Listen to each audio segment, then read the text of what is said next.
You can do better than that. See, I feel so much better as a person right now because you gave me that extra effort. So hey, I'm Zachary Levi. For those of you who don't know, or Denzel Washington, if you watched the first video we ever put on on the Nerd Machine, I look like Denzel, don't I? Completely. Is everybody enjoying? Hi, darling. How are you? Oh, I heard somebody has a hat for me. Is that you? Can I have that hat? Thank you so much to all. and from one psycho to another, I say thank you. What would you say the crossover for that is? Obviously, you all watch Psych, right? So, but there's like 5 people like, what? What are we here for? Psych? I've never. Do you guys all watch Chuck as well? A good answer. That's a good answer. Dule and Steve are on their way. Sorry, I'm up here, so you get a little bonus. I get to hang out with you for a second, if that's okay. If that's okay with everybody. And I'm gonna do this cool straddle the chair thing, cause I feel more powerful this way. We should have got like a Game of Thrones throne to do panels in. Wouldn't that have been awesome? Just like sit there like a king with a grog or something. You know, when just to kind of give you guys this. Oh, actually, no. I was going to ask you. So a lot of people watch Psych and Chuck, and I feel like I've noticed that a lot on Twitter. And I got to tell you, I love Twitter. I really love Twitter. I mean, literally, this entire thing has all been built out of me bugging the crap out of you guys, or asking Dule or Nathan or Seth or Zach Quinto, or all of my buddies that I literally reached out to and said, hey, I'm doing this kind of crazy thing down at Comic-Con, and I really need you to bug all the people who follow you. Can you do that? And they're like, yes, we're down. And I think a part of really the biggest reason why, aside from me, just calling in that friend favor, and I think all of the people that have been a part of this so far, we're all kind of the same ilk, and I really only wanted to bring people here that I felt like had a true appreciation for the world of nerd and the world of Comic-Con and all of you guys, because there's a lot of celebrities. Obviously, we know in the last 10 years, Hollywood has had a really huge presence down here in San Diego, and I think that that's a really incredible thing. And I think that there's some celebrities now that come down that 10 years ago might not have. But for me, I really wanted to make sure that there was kind of a purity of the panels that we did here, and that they were really ones that I felt you guys who come down and myself, who love Comic-Con, would be like, yeah, that's our crowd, that's our group. So I think it was actually a fan on Twitter, because I hadn't even gotten to talk to Dule, and somebody on Twitter, I don't know who you were, but thank you, were like, hey, what? Oh, was it you? Were you the one who convinced Dule to come do this? Savannah, you're a rock star. I appreciate it very much. And I get a text message from Dule. He's like, hey, man, what's this thing you're doing at Comic-Con? Because people are bugging me on Twitter. I got to be a part of this. I'm like, that's the power of Twitter right there. That's how it works, And we haven't, aside from the articles that were online of people that found out about it, like CNN or Forbes or whatever, we didn't really reach out to anybody. I just bugged you guys, and you guys responded in a huge way. And again, aside from all of us being of the same kind of cut from the same cloth, I think one of the reasons why I was able, why people wanted to be a part of it, and even more importantly, why you guys, I feel, and correct me if I'm wrong, but if you get an opportunity to be in kind of an intimate setting like this, and you can secure your seat, and it's, there's really no bad seat in the house except for when I'm here and I can't see whoever's behind this pillar. But we'll work on that for year 2, so don't worry about that. It'll be some kind of I don't know, just like mirrors or something. You can just like rear views. Oh, check it out. But I think one of the coolest and most important things that we're trying to accomplish in this is giving you guys a unique experience, giving the panelists a unique experience to interact with you, and that it all raises thousands of dollars for Operation Smile and helping kids all over the world. And I really, by the way, if you guys, cheers, thank you very much. Applaud, absolutely. Thank you. Thank you. It's something that's really near and dear to my heart, and I've been involved with for quite some time. And one day they called me and said, would you be one of our official ambassadors? And I was like, look, I've never been an ambassador for anything, so just having a title like that, I should have some badges, I should have some medals, maybe a monocle. I don't know what ambassadors look like. So, but it's been really cool to be able to incorporate that, because I'm all about just, I don't know, awesome. I'm all about let me phrase that. That's not, I am so awesome. No, what I'm saying is that I believe in like putting awesome things out there. I believe in looking for like, not just win-win situations, but win-win-win-win-win-win, as much as you can do. So that's why we went to break.com and we got to make those cool nerd PSAs. You guys get to watch those at all? Anybody get to see those? Were they funny? Did you like them? Awesome. Did anybody not like them? Yeah? Was it fun? Can we have her escorted out, please? I'm kidding. No. No, I appreciate the honesty. Thank you. I do. No, you're just kidding. Are you wearing a Nerd Machine hat? I love you. Thank you.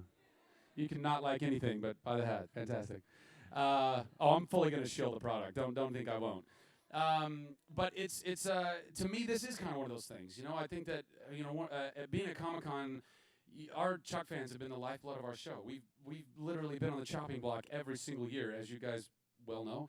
And every year you fight for us and you bring us back, and man, I wish I wasn't such a sap. And I can't even tell you how much it means as an entertainer, as an artist, to know that what you put out there isn't just going into some void that nobody gives two craps about, and instead it really resonates with people, and people go, man, I'm with you. I'm with you on that journey. I dig what you do, and to me that was so much of when I was looking for the confidence and the faith of like, is this HQ even going to work? Are people even going to show up? Am I tweeting to nobody? Knowing that our fans that I think, again, are well represented here, and also so stoked that you are here for Psych, and you psychos are en masse, and thank you so much for being a part of it. I believed that we could do this, and I believe that we could all be a part of something awesome, and we could really make a difference in the world and give you guys a full 45 minutes to an hour of Q&A that's all yours. It's not, and by the way, the moderators at Comic-Con are fantastic, and we've been very blessed to have people like Damon Lindelof asking us questions, and all I ever wanted to do was ask him about Lost. So, it's not no, but really, about the statue. The smoke monster, but in fact, we can just talk about Lost for a little while if you guys want to. Lost fans, yes, no? Dharma. What? Oh, no, I know. Oh, they here? Oh, fantastic. Okay. Well, come on. I was vamping. I didn't know what was going on. Hello, my baby. Hello, my honey. I'll do a musical in a little while. Don't worry about it. It'll be great. Well, then forget it. And we're not talking about Lost. We're here to talk about Psych. Everybody pumped for Psych? That's what I want to hear. All right, first, the creator of Psych, Steve Franks, everybody. Steve Franks. Come on, buddy. Oh, let me get this stuff out of here. Let's get, actually, hi. How's it going? Very good, thanks. Hold on, you have a microphone. Number 5, can we get number 5 up? Is number 5 up? Want to check it? Hello. Hey, Steve Franks, everyone. And without further ado, Dule Hill, everyone.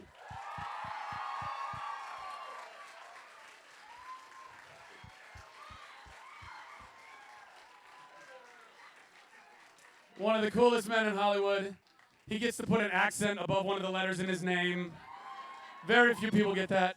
Buddy, good to see you. Hold on, let's get a mic for you. Can we get number 3? Number 3? Bada bing. By the way, Dule and I from the pilot, have tried to make up our own special handshake that we wanted to sweep the nation.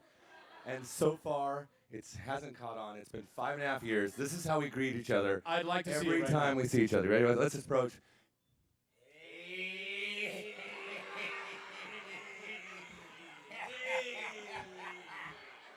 Please do that in front of as many people as possible. I can't possibly imagine why that hasn't caught on. It's very short, too. You don't even have to...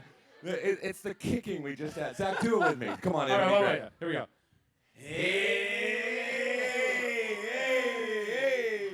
It's like we're about to just charge. You're literally like in Matador. Yeah. Guys, Psychos, Dule, Steve, go. Q&A, all yours. Wait. Now, I know that y'all were expecting James Roday. He was supposed to be here, but, he had to rush back to L.A. But we do have somebody here that I hope you all will be happy to see. You know what I mean? Some call him Lassie. Timothy Omundson, everybody. Timothy Omundson.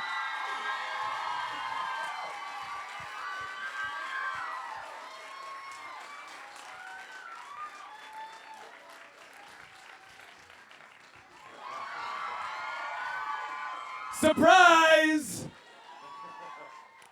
Do we have a Timothy? Timothy? So nice to see you, man. We have a mic on your chair here right behind you.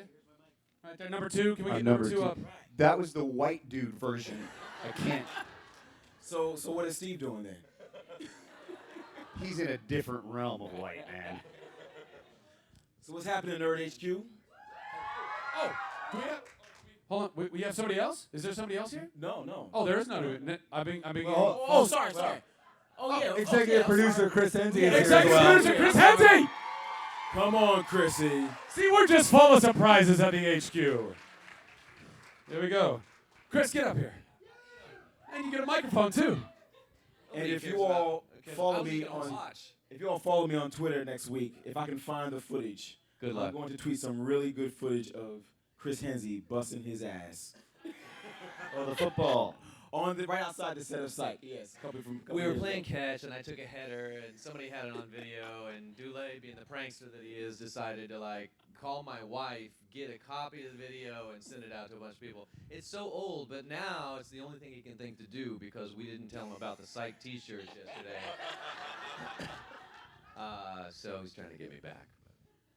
So, Who has a question? How do we do this? is this a question and answer? Is this how it goes? These are like the Memorex chairs. Well, first of all, before I even start, I was supposed to link up yesterday and it didn't happen.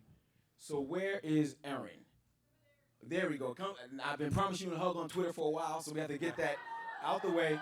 And for we're gonna have a virtual the real Heather G is gonna be in the middle of it. So just you know what I mean. She tried to come to the party yesterday and it got really crazy. But Dule, Mock tell Turtle Power, everybody who she is. Well, this is Erin, and at Mock Turtle Power, if you any of you who are on Twitter. And she's good people, though, really good people.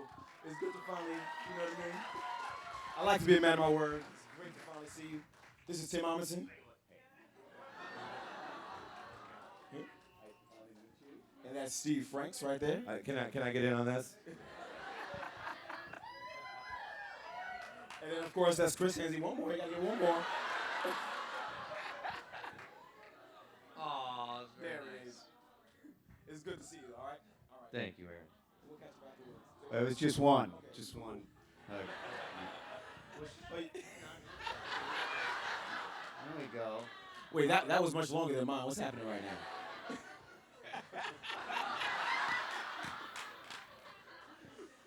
This is our whole show. We just do hugs. Thanks for Who's coming, next? everybody. I got to get back to LA. Thank you all very much. All right. Someone over here had a question, though. Who runs the Facebooks of the characters? Because I know, like, every single one of the characters has a Facebook that are all linked, and you all, like, write on each other's walls. So, okay, so you guys don't know about this. I mean, every single character has a Facebook, and they're all linked together, and they all write on each other's walls, tag each other in posts. It might be people in this room. Okay. I was wondering if it was fans or if it was you guys. Am I funny on it? No, you write, you're usually complaining. Oh, it might be Dule, actually. Those in the first season, Deshaun and Gus were. I don't know if it was Tim Meltrager, who's one of our writers, and also played with us yesterday, Friendly Indians, when we played at the panel. He did the Lassiter. No, he didn't do Lassiter. He did Sean and Gus, and since then, I'm too busy to ask Tim about that. So I don't know, but Tim did all the blogs, all the Lassie blogs for. I did the Lassie blogs on the website and then got really busy with life. So then I said, hey, I've heard of this thing called Tweeter. And how's it, because the blogs eventually I was just answering questions in character anyways. I was like, how about we just make this really short? And then that's how so I I tweet, I twort. You're a Twitterer. Tweeter as Lassiter. But that's all. I mean, Facebook. I don't know nothing Yeah, about. that's news to me. I didn't know anything about that, so I have no idea who that is. But it's not us, though, so you can call them out. We'll find "You're out. not real." We'll find out. It's possible that it might be the digital group in New York that does it. Yeah. It could be, but Yeah, it started out as Tim and it became someone else. So I think, but let's just give Tim credit, and then whoever's doing all this hard work is not going to get any credit at all. Or it's some Chechnyan somewhere in a basement getting paid 6 shekels. There we go.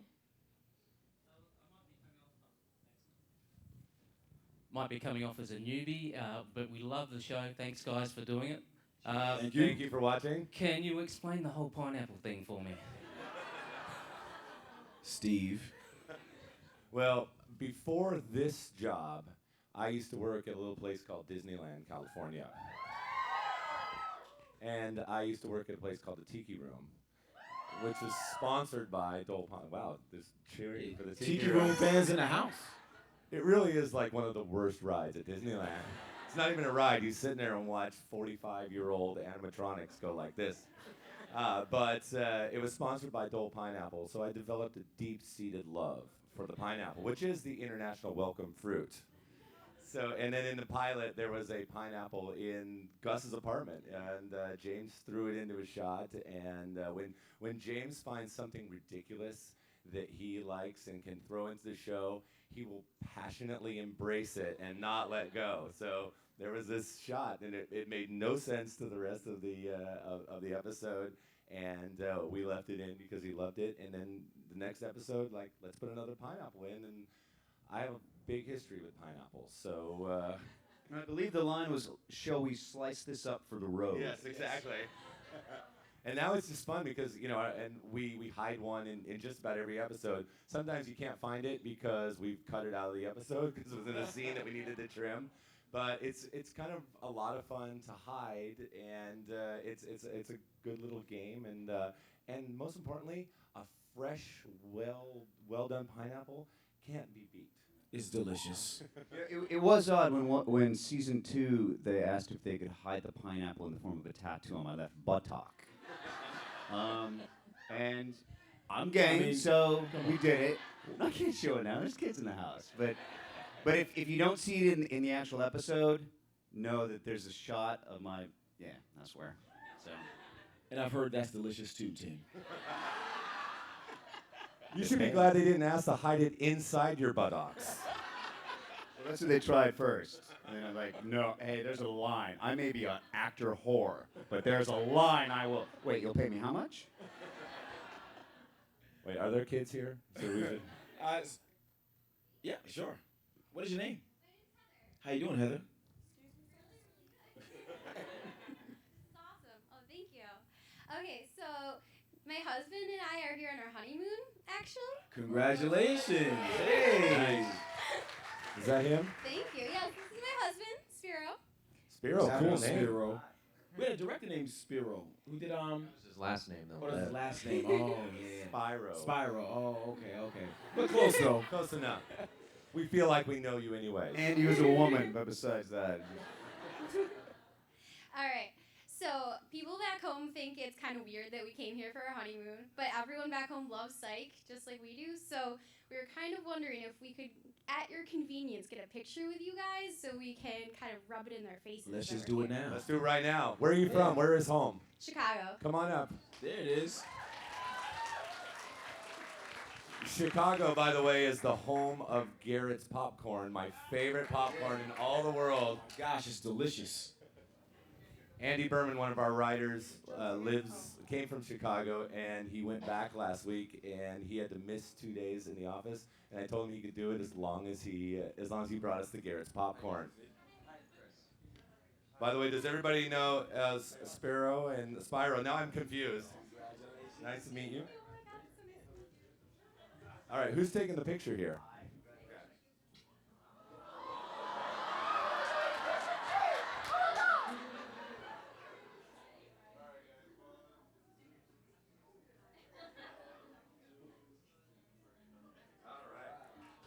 Congratulations. Congratulations, guys.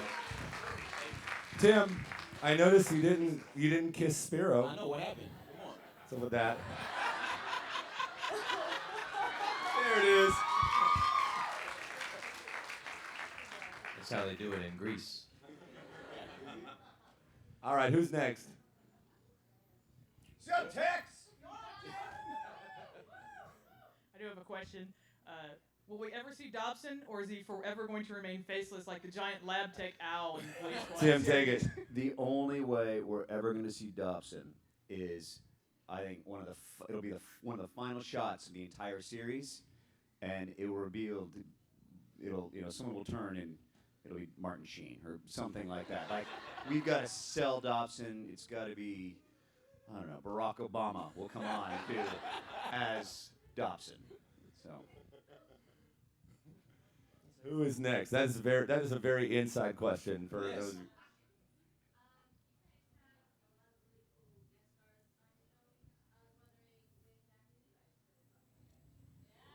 That's a good question. You know, I will say I end up having to deal with a lot of the initial casting lists and stuff like that because I'm in LA most of the time when these guys are working. We're thinking about the next episodes. And Zach is he here somewhere? So why don't we get Zach to commit right now? He's always on a list when they're not in production because our casting director loves him and we love him. And we always thought it would be really funny to have him come on and do sort of like a, psychic versus a cool spy guy or something, like out of character, obviously. But it's up to him. We'll have him on. Let's pressure him up his back. Zach. Yeah. Oh, Zach is. Oh, a question there. Oh, okay. Okay. Hi, I'm Jenna. I'm Jay Vento on Twitter. What's happening, Jay Vento? We interact a lot on Twitter. Yes. Yes, we do. My question is for Steve and Chris. I want to know if we're going to get more Chief Vic or Buzz stories this season. Here's the funny thing, Sage Brocklebank. But by the way, in the pilot, the character McNabb was listed as dancing officer. And it was one of the first Sean visions. Sean saw him practicing his step for the wedding, and that's one of the things he read. And so we had to give him a badge, and there was a handful of badges there, and there was McNabb, and I had a friend who worked with me at the Tiki Room. It's all tying together now, named Matt McNabb. So he became McNabb off of that. And since then, we thought, oh, let's bring that tall guy back. And then we actually, all the writers have sort of fallen in love with the character McNabb. And whenever we get him, here's the downside. Off of this, he's become kind of a big actor up in Canada. So a lot of times we can't get him, or he's too expensive. So he's like, this isn't season 1 anymore, Steve. So you can't have McNabb walk in, but yeah, we love to have. He's our go-to guy, and Sage is always funny, and it was great for me because in the episode where Sean and Juliet finally hook up, I was really stumped on how am I going to get a scene where Sean pours his heart to someone and is inspired to go and open up to her. And I was saying, well, it couldn't be Lassiter. Obviously, Gus, he talks about. I go, wouldn't it be funny if it was a scene between McNabb, the dancing officer extra in the first one? And it was a great scene, and it's one of my favorite scenes of all of last year. And Sage is a lot of fun. We're concerned about Sage, though, because in his free time, he plays high-stakes poker with, like, some dangerous Russian gangsters. So when we cast him, we're always a little nervous that the phone's just going to keep ringing and ringing and no one could find him. Does he still have all his fingers? Yes, exactly.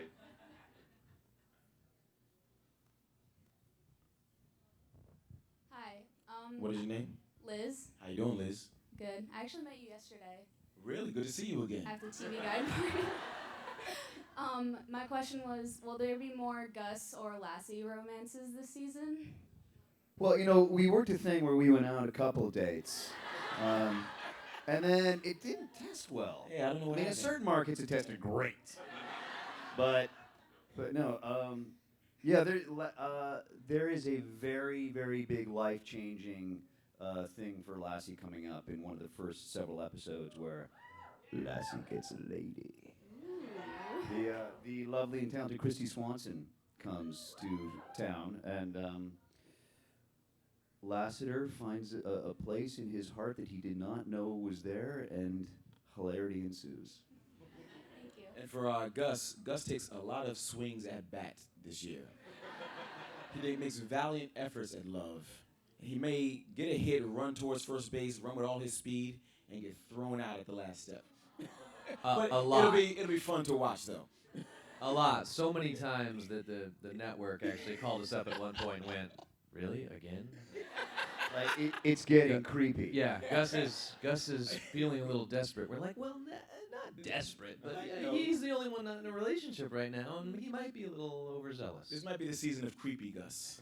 Yeah, Creepy Gus is coming. But I contend, in the string of beautiful women we've had on Psych, literally the most attractive women we've ever had are the women that Gus is falling for, so you really can't blame the poor guy.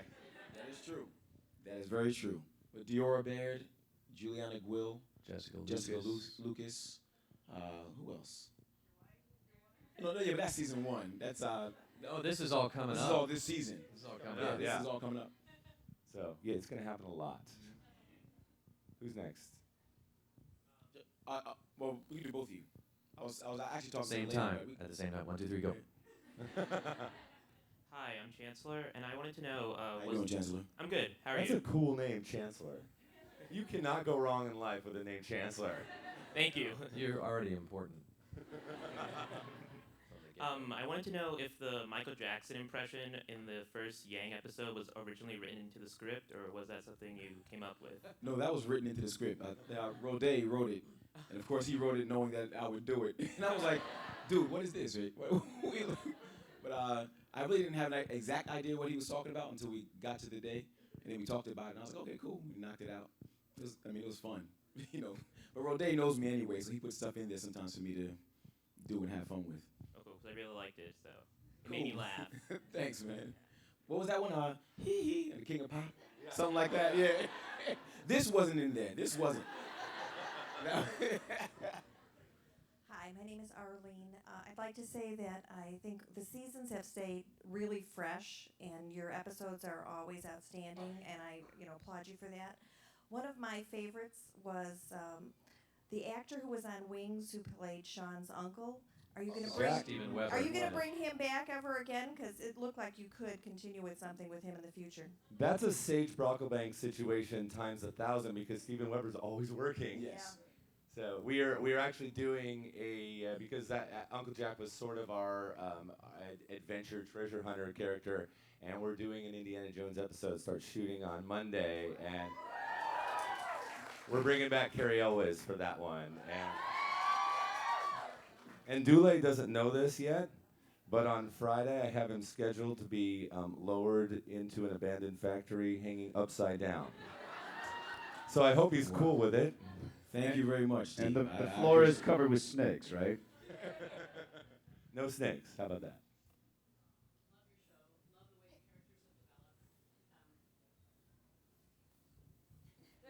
We heard you, but we want you to say it again. I really We want love the Chancellor to show. be able to hear you. And I love the way the characters have developed. After the years now, how much opportunity do you have to put your own touch on those characters, put yourself into those characters? Well, I always say with any long-running show, I think as time goes on, you start to blend characteristics of yourself that happen off-screen, and you bring it to screen. A lot of the stuff that goes on between myself and Rode will happen off-screen with us playing around, and we'll say, dude, we gotta put that in the next episode, or dude, we gotta put that in the next scene.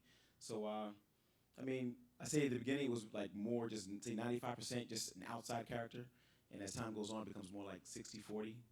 You know. Yeah, I mean, as the writers get to know us and we, you spend such long hours together, it's inevitable that they start picking up on who you are, which, in terms of Blaster, boy, that's scary. Like, but certainly, I always say that, like, If you spend any time with Tim, you realize he is Lasseter. No, I'm joking. I'm just but there's an aspect of how he deals with Sean and Gus, which is just pretty much me dealing with my daughters.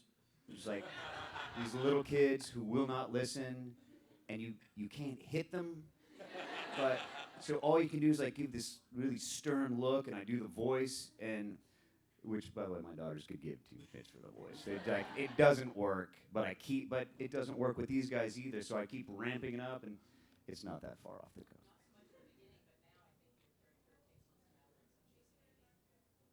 Oh, the judging Amy. Weird. No, she actually talked about the She's Kevin Smith singing film. the film I wasn't in. Kevin Smith.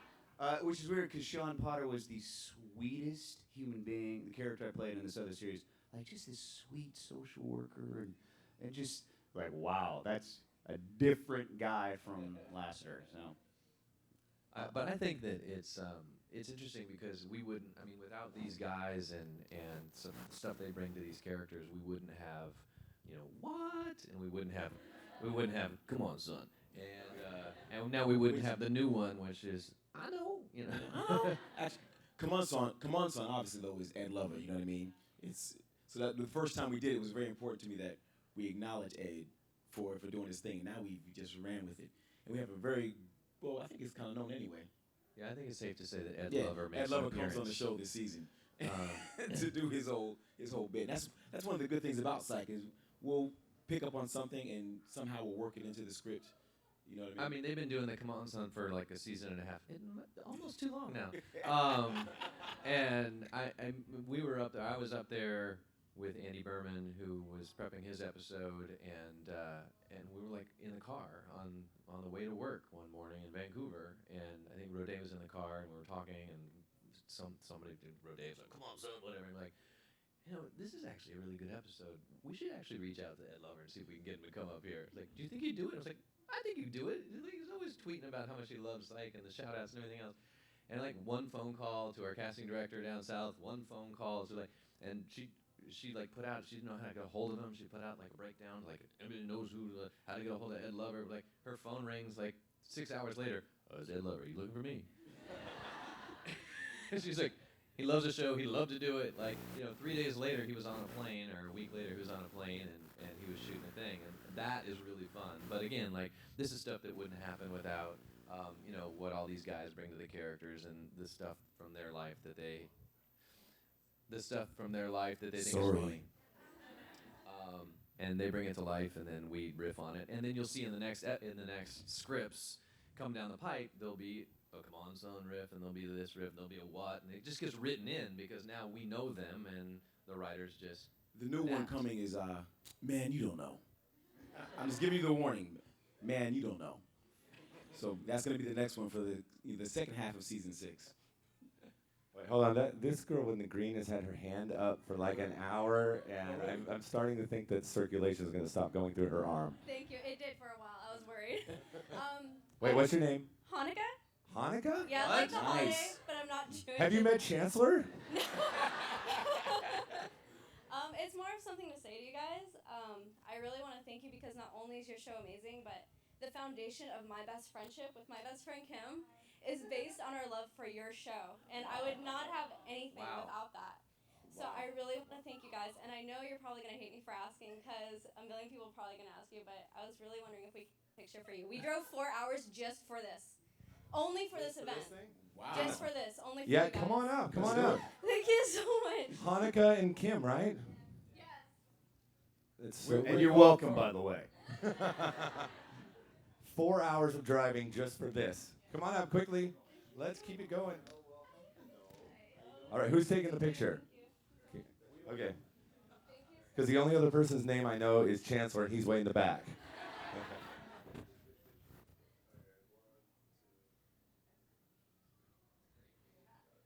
All right. Thank you so much.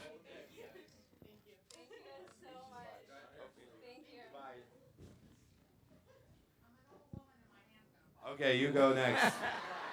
She doesn't need a microphone either. My family says that. You shouldn't say things like that. Going along with character development, how much input, since you guys play these characters, how much input do you ever give the writers about what they would say, or do you ever say, no, Lassie would never do this, or Gus would do this, not this? Do you do that kind of stuff, or will they accept it from you? Tim gives lots of input on what he would say. First of all, he would never have that gun.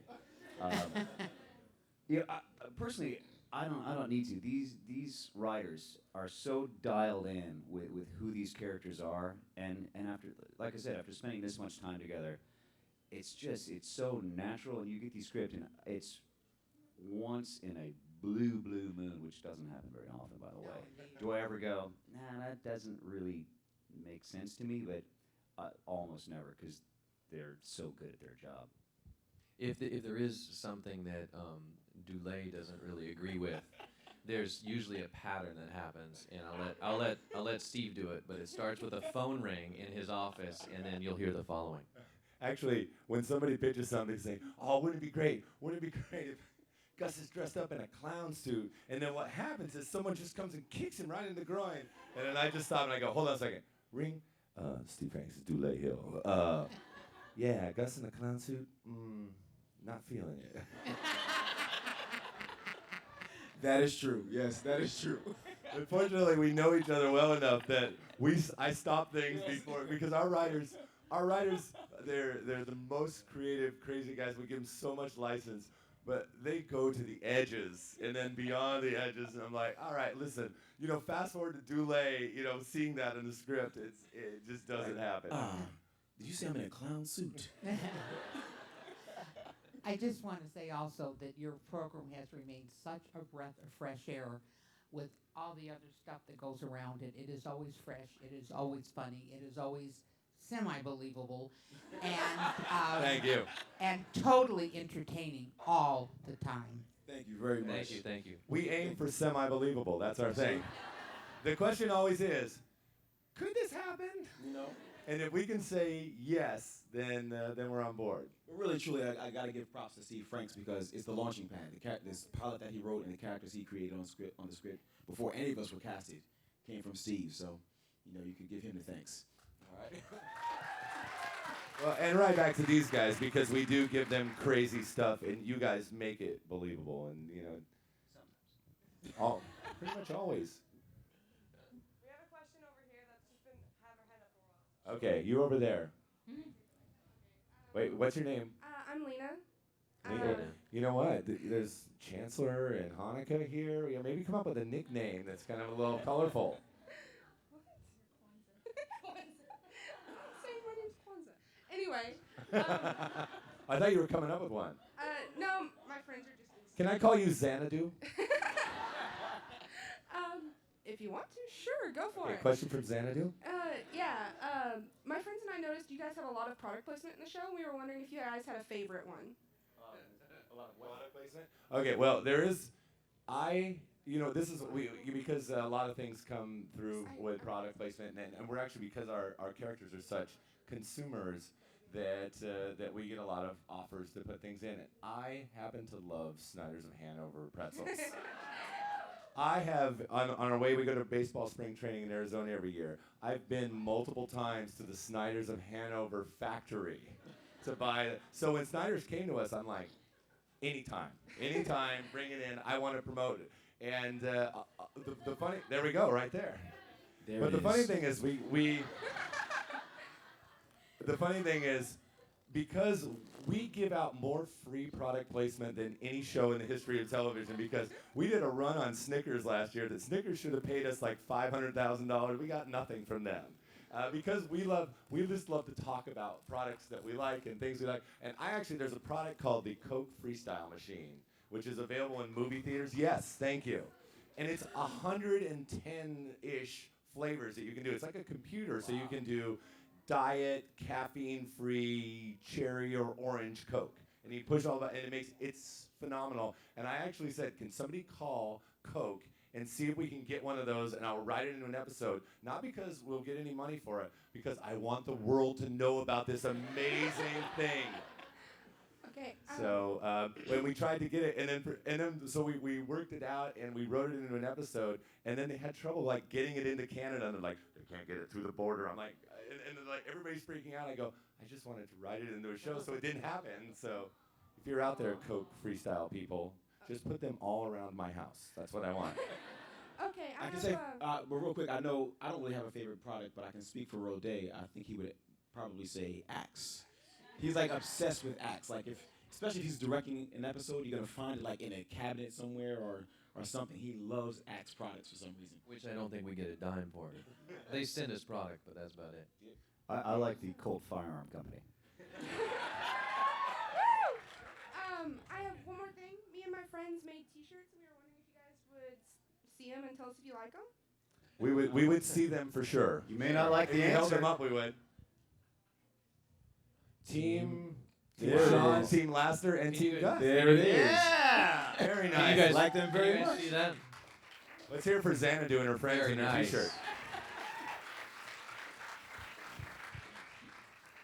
Who's next? Okay, how about you? Hi. Show is wonderful. It's so great to see you guys. You're wonderful, and it's so great to see you. Well, thank you. Thank you. I'll talk to you later. Hey, you know what? Tell her to stop talking. I She know already she had never your time. stops. We're long friends. I'm just curious. I love you all. Why did you choose Santa Barbara as the setting for the show? It was the only place that my wife and I, when we were dating, we could afford to go on vacation. So we would go there, and I thought, you know, I needed a town that wasn't a big town, and it would be, you know, but enough to have real crime-ish, to be semi-believable, as you say. And You do realize that Santa Barbara is the crime capital of the world. there have been, if our show is accurate, there have been more murders in Santa Barbara than in Los Angeles and New York combined. But and then when we pitched it, I said Santa Barbara. I'm thinking, oh, this is gonna be so great. Maybe we'll go shoot in Santa Barbara. And the network looked at the budget and they go, so you want to change the show to Seattle and we'll shoot in Vancouver? And I'm like, no, it's raining all the time up there. So I said, all right, well, we'll go to Vancouver, but it's still gonna be Santa Barbara. So we've lugged around the same 12 palm trees and prayed for the sun to come out, which, by the way, has not done this entire summer. So this is all the summer we're getting right now. Is these 3 days here in We were LA. shooting in big North Face puffy jackets and umbrellas, and just torrential downpours 1 week ago. I feel bad for the city of Ojai, which is a beautiful, beautiful little place, you know, up north of Santa Barbara. And every time we have to shoot something that doesn't take place in town, they're going away. We have an episode coming up called Neil Simon's Lover's Retreat, where Sean and Juliet take a little getaway, and they go on a vacation. But we go up to like Whistler, and there's like fog and rain and snow-capped mountains, and we just call it Ojai. So people that actually want to go to Ojai, like, it's cold out there. We're not taking a vacation to Ojai. I'm like waiting for the Chamber of Commerce to call us. It's nice here, you know. Like, can you stop calling that nonsense Ojai? how about this girl? Her hand's been up for a while. Wait, what's your name? Sheridan. That's good. Oh. I like it. Yes. Sheridan, Xanadu, Chancellor, Hanukkah. Hanukkah, right? And Kim. And Kim. What drew you guys to the show? Like, what made you want to be in it? Well, for me, they said, would you like to be in it? And if you do, we'll pay you. So that was pretty much it for me. I mean, that pretty much is how it goes, I think, for most actors. Anything else they tell you is BS. You know what I mean? But, so I'm about to tell you a little bit of BS, you know. But for myself, I just come off of a drama. So I really wanted to go. Really? I wasn't aware of that. But I wanted to do a comedy. I wanted to have more of a leading role and do a comedy. I thought that would be a nice, fun change. If I had a chance to do it, I would jump at it. And then when I got a chance to read this script, which I actually got to give credit to my agent, because he was like, you know, I was going on my first wedding anniversary, and he was like, take another look at it. I mean, really focus it and see what you know, really take a look at it. And I said, all right. And it was hot as hell out there, and I read the script, and I was like, you know what? This will be kind of fun. It's exactly what I'm talking about. Once I had a meeting with Steve and we talked about where the character would go, I was like, this is going to be a blast. You know, so that's what drew me to it. Is doing a comedy, doing a leading role, and then once I met with Steve and saw his energy, I was like, all right. It's really hard reading. I'm speaking like I'm an actor, but I know a lot of them. But I think when you read one script and you're trying to commit to potentially 6, 7, 10 years or whatever of your life to something, it's hard to read. 10 years, man. Anybody up for 10 seasons of Psych? There it is. There it is. Yo, Steve Franks. The last 3 without Dule. I mean, you know that question you asked the crowd over there? We can call and see if Omar Epps is available. Dule tells this great story about every time he auditions for something, you know, you get like the 4 actors you bring in, and then they all sit in a room and wait to go in one by one, and every time he shows up to think, Omar Epps is sitting on the other side of the room, and every time Omar Epps gets the job. No. It only happened once. Okay. It happened once. And now I'll tell the story. I was on West Wing and I was testing for a show called House. You know what I mean? And you know, you going back and forth, and you're doing a deal and snap, boom, boom, and trying to make things work. And finally, we got the deal worked out where I can go and test. And I'm in the room, and it's actually myself. And I remember Hugh Laurie was sitting next to me. I didn't know who he was at the time. And I remember, is the guy Jesse? Is it Spent? Yes. I remember him being in the room too, if I'm not mistaken. And I'm sitting there, and I'm like, wow, I'm the only black dude up in here. So I guess I really must be the main guy that they want. You know what I mean? For the black guy on the script. So I read, and I go in, and I audition, and I come back, and I'm on my way home, and I get the call, and they're saying, yeah. Then it's not. They're going with somebody else. I said, who? They're going with Omar Epps. Omar wasn't even in the room. What do you mean he was? He was like in some side room or like somewhere. I was like, he wasn't even there. If I knew Omar Epps was auditioning for the role, wouldn't have wasted my time. It's Omar Epps. Come on now. You know, when I went in for this, I just got the sides. I did not get a meeting with Steve to discuss where the character's going to go. They said, here's the sides. Don't even get to read the scripts. I didn't know it was a comedy. I swear to God, because it was the interrogation scenes. Like, it's a cop show, so I put on my blue cop suit, and I go in, and I'm ready to do, you know, my whatever I was going to do. And Steve goes, just before you start, just so you know, it's not NYPD Blue. It's moonlighting. And I went, oh, crap, I know how to do that. To myself. And that was it. And it didn't change that much, but it just went that way instead of that way, and boom. Tim was one of the first, if not the first, Lasseter that we saw. And it was just like, I don't know, a month of casting or 3 weeks of casting, and we just kept going back to, you know, we'd see somebody like, hey, he's good, but Tim Omundson, like, you know. That's nice, thank you. And Dule had a meeting because, first of all, he was Dule, but also because you know it's in the script, it wasn't a black guy. He was a little bit more of not a secondary character, but you know, show was, especially the pilot, the eyes in on the show was through Sean, and you know, I think that Dule wanted to know that if he was gonna take this seriously, that he was going to have something really to play, and it wasn't precisely on the page written for him in any way. And so we said we'd love to sit down with Dule, because the idea of this being really kind of feeling, you know, like a two-hander at the front of it is much more appealing in the long term. And so we sat down, and I knew him a little bit and knew that he was a funny guy, despite doing mostly dramatic work.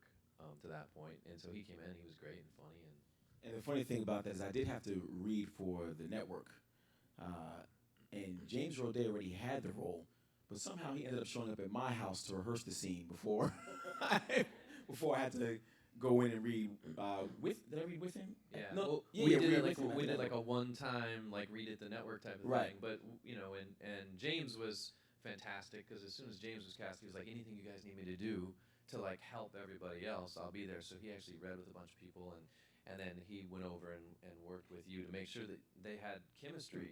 Right. But in hindsight, I mean, if he was here, he could tell you the story where he was like, wait a second, why am I pulling up to Dule Hill's house when I have the job already? I'm like, hey, James, come in, please. And that's a tribute to James. As soon as James was cast, he was there for just about every audition for Gus. And I've never heard of that with an actor staying there. And when Dule came, it was just what we call a general meeting. Wasn't about Dule was too important to read and all that stuff. And I was, you know, Chris says it, you know, wasn't a black guy. It was racially non-specific. Yeah. And so I thought Dule Hill's too cool for Gus, you know. And then we came in, and we just started talking to him, and he's just a great guy and really cool. I'm like, okay, I'm sold. And Dule says, okay, you want to do this? And he's got the script memorized. I'm like, I didn't know we were gonna do that. So they ended up reading it, and they had great chemistry. And to apologize to all the other actors we brought in for Gus, yeah, we had James and Dule actually secretly rehearsing together. So because sometimes the network, you know, you have something you think is perfect, and the network's like, I don't know, we don't understand it. They actually had James come back and read it a second time. So on the same day. And because we're like, okay, that's it, right? And they're like, can we do it one more time? And so, and then they got it. And you know, and Tim was the only actor that as soon as he walked out of the room, they said, that's it. Hey, Dule was like 6 minutes later. Hey, I'm so sorry to interrupt. I have good and bad news. The bad news is we only have one more time. Time for one more question. The bad news is apparently I'm drunk right now.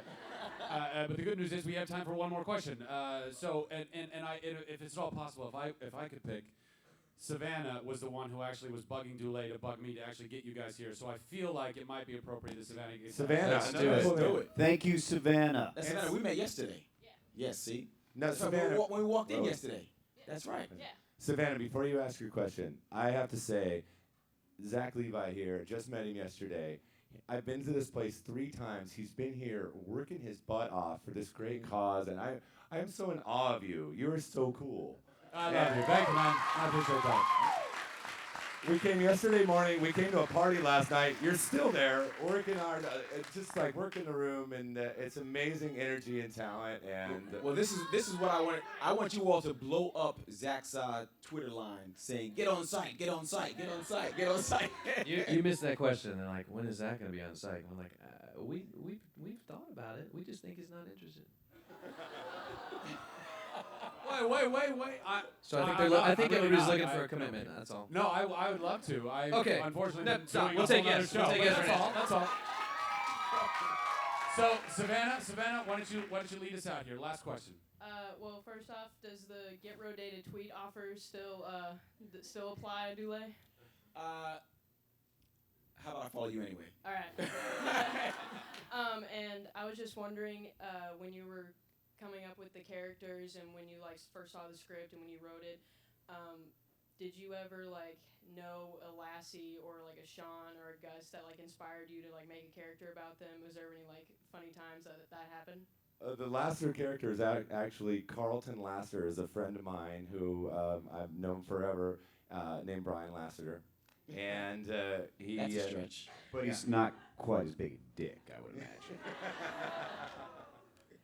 And he was the only character I really named directly after somebody. Gus and Sean, I like to think, are the perfect split of my character. Well, what is my first name? Oh, Burton, which is my dad's name. So, and also your uncle's name, right? No. No.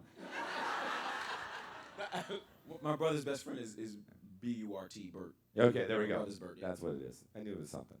And and then Sean and Gus is those are the two sides of my personality. It's sometimes I'm a lot like Sean and I can say the right thing in the right moment, but a lot of the times I have the same insecurities that Gus does, and I am by design a rule follower, not a rule breaker. So it's really easy for me to write both of those parts.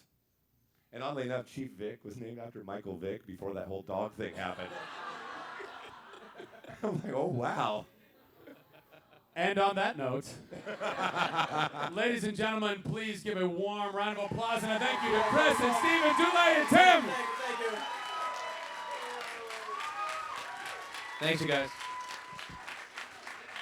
If you guys wouldn't mind, if you want to just stand right in the front of the stage to take that little awkward moment where everybody can take a picture of you, and then we'll send you on your way, and then you guys can all play some video games and have some drinks. How's that sound? Awkward moments, standing awkwardly, taking pictures. It's a song I wrote.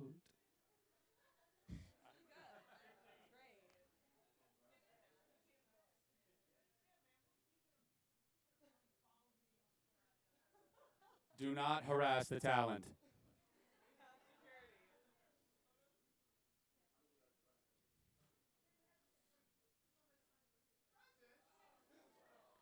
Guys, I'm so sorry. We got to get them out of here as fast as possible too. They do have flights to catch. Oh, your car's here. I'm being told your car's here. You guys want to pose? Chris, get in there. Go take a picture with all those guys. Come on. Big group picture. Big group picture. There you go.